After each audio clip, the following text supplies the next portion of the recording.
Bueno, a ver, vamos a desgranar esto. Hoy tenemos sobre la mesa un material que sinceramente me parece fascinante para nuestra inmersión de hoy. Hola. Sí, la verdad es que es un tema espectacular. Totalmente. Nos vamos a centrar en un lugar muy, muy concreto, que es el castillo de Denia. Pero la misión de esta exploración a fondo no tiene absolutamente nada que ver con hacer una guía turística. Claro, no vamos a decir dónde hacerse la mejor foto ni nada de eso. Exacto. Vamos a usar toda la información histórica de las fuentes como una auténtica máquina del tiempo. El objetivo es llegar a comprender cómo una estructura de piedra que hoy parece tan silenciosa, tan inamovible, se convirtió en el corazón absoluto de un reino independiente. Y en el reflejo de 1000 años de historia mediterránea, que se dice pronto. Ojo a eso. Hay una frase brutal en el texto base que resume esto a la perfección. Dice que, bueno, hay lugares que parecen construidos únicamente para admirar el mar, pero que este promontorio, esta roca en particular, fue hecha para dominarlo. Esa es la clave. Esa es precisamente la premisa sobre la que hay que construir cualquier análisis de este enclave. Ujú. Para quienes nos escuchan y buscan entender el panorama general, es crucial cambiar el chip desde el primer minuto. Hoy es muy fácil plantarse frente al castillo y pensar, ¿qué mirador tan bonito? O verlo como un monumento estético para el paisaje. Claro, el típico sitio de postal. Exacto. Pero la realidad de este promontorio está muy lejos de ser un capricho arquitectónico. Fue el centro político, militar y simbólico de toda una capital. Hablamos de una época donde el poder, la topografía y la supervivencia pura y dura se entrelazaban en cada bloque de piedra. Fíjate que a mí me llama mucho la atención el primer gran asentamiento que detallan los registros, la época romana. Hablamos de la ciudad portuaria de Dianium. Sí, una ciudad comercial fundamental. Pero a ver, yo tengo una duda aquí. Si sabemos que no era una gran capital política del imperio en aquel entonces, ¿qué tenía de especial este lugar exacto para que los romanos se fijaran en él? Porque no dejaban de salir barcos con productos agrícolas, alazones, vino. Pues la geografía nos da la respuesta. Los ingenieros romanos no daban puntadas sin hilo, jamás elegían un puerto al azar.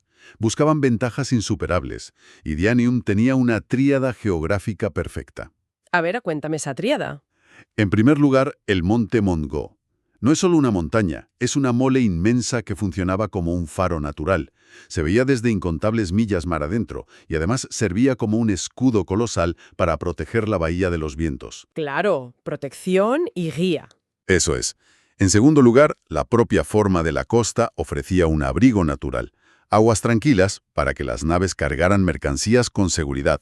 Y en tercer lugar, coronando todo, estaba esa elevación rocosa.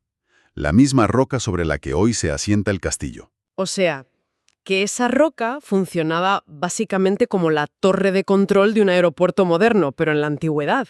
Totalmente, es una analogía perfecta. Es que no tiene sentido hacer un puerto de altísimo rendimiento si no puedes vigilar quién entra, quién sale y, sobre todo en aquella época, quién se acerca con malas intenciones. Efectivamente, ofrecía un control visual absoluto del territorio, por tierra y por mar. Es la topografía al servicio del control mercantil. Piensa en el valor de lo que movían. El famoso garum, ¿no? Exacto. Los salazones, el garum, el vino. Eran el equivalente al petróleo de la época. Productos carísimos que requerían una logística súper segura. Dominar esa roca era garantizar el flujo de la riqueza. Pero claro, luego el Imperio Romano entra en crisis, las fronteras colapsan y todo desaparece del mapa. Sí, pero el asentamiento demuestra una resiliencia asombrosa. Sobrevive a la caída de Roma. Se queda ahí, latente, manteniendo su vocación marinera, esperando un momento estelar que tardaría siglos en llegar. Y vaya si llega. Si avanzamos en la línea de tiempo hasta la Edad Media, madre mía, el panorama cambia radicalmente. El año 1031 es un punto de inflexión absoluto. El colapso del califato de Córdoba. Exacto. Esa inmensa estructura de poder de Al-Ándalus salta por los aires y nacen las taifas. Y de esas cenizas, Denia emerge como una taifa propia. Pero lo alucinante es la figura que toma el poder, Muyaje Talamiri. Un personaje fascinante. Es que su biografía parece de película. Un hombre que había sido esclavo, posiblemente de origen eslavo, y que contra todo pronóstico termina proclamándose soberano absoluto de su propio reino. La trayectoria de Muyayed es asombrosa, sí. Nos habla del tremendo dinamismo social que existía en esa época de ruptura. Para entender lo que logró este antiguo esclavo, hay que analizar su visión estratégica. es que transformó la ciudad por completo. A una velocidad vertiginosa. Denia deja de ser una ciudad costera con un buen puerto romano y se convierte en una auténtica potencia naval del siglo XI. Construye un reino marítimo que domina las Islas Baleares, usándolas como escudo y base de operaciones. Y las expediciones que organizaba. He leído en las fuentes que hasta intentó conquistar Cerdeña. Sí, sí, una demostración de ambición desmedida. Pero a ver, organizar una expedición a Cerdeña en el siglo XI desde Alicante tiene telita. Es un reto logístico abrumador. Coordinar astilleros, miles de hombres, armas, navegar sin GPS por un Mediterráneo plagado de peligros. Y todo ese poder, toda esa capacidad de proyección latía desde la cima de la roca. Aunque, ojo, aquí las fuentes hacen una distinción importantísima. En esta etapa islámica no deberíamos llamarlo un simple castillo, sino una alcazaba. Me alegra que menciones eso, porque a veces usamos las palabras a la ligera. ¿Cuál es la diferencia exacta? La diferencia semántica es vital. Cuando decimos castillo, la mente moderna imagina un cuartel, un refugio aislado para soldados.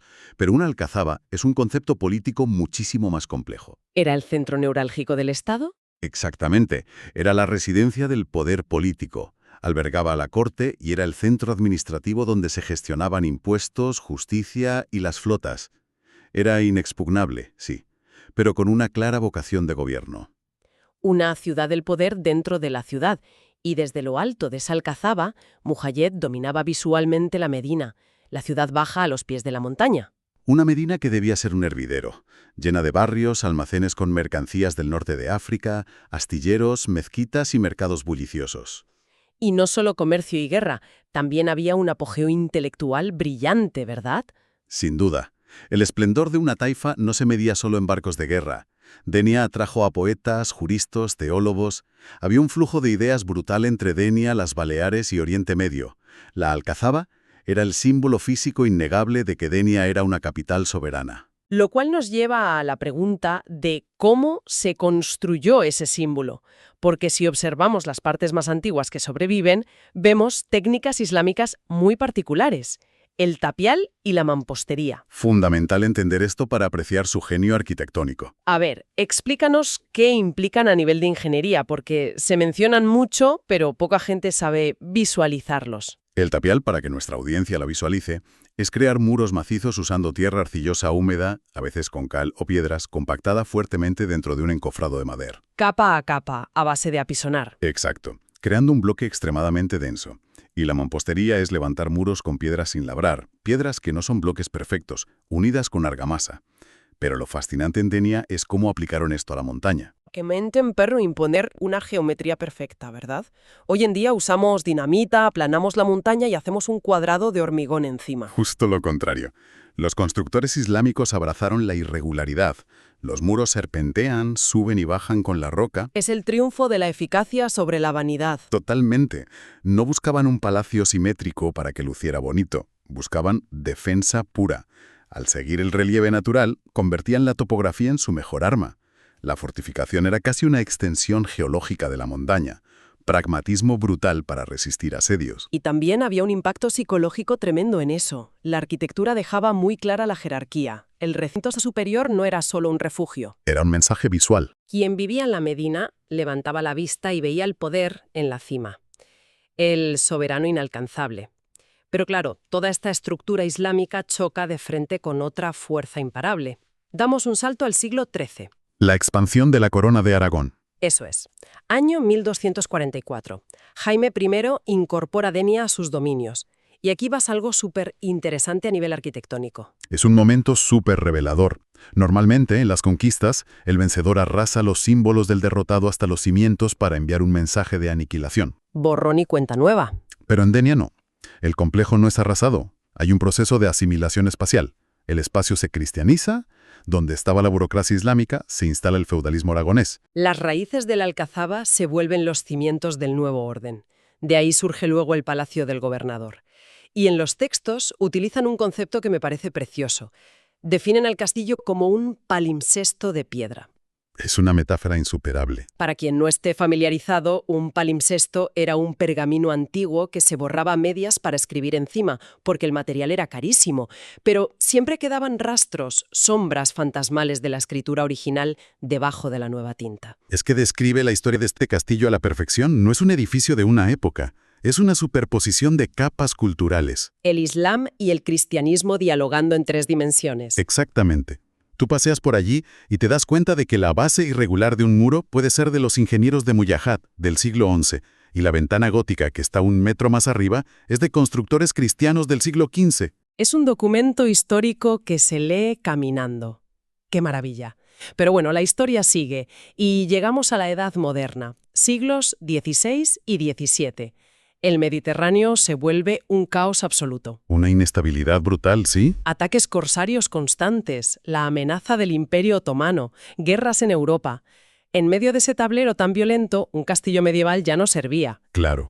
La tecnología militar dio un salto gigantesco. Esa es la tragedia de las fortalezas medievales. La pólvora y la artillería pesada cambiaron las reglas matemáticas de la guerra. Los muros altos y delgados ya no funcionaban. Eran trampas mortales. Funcionaban contra catapultas, pero una bala de cañón de hierro los hacía añicos. Así que el palimpsesto de Denia tuvo que actualizarse con urgencia. Tuvieron que añadir otra capa más. Y una capa muy pesada.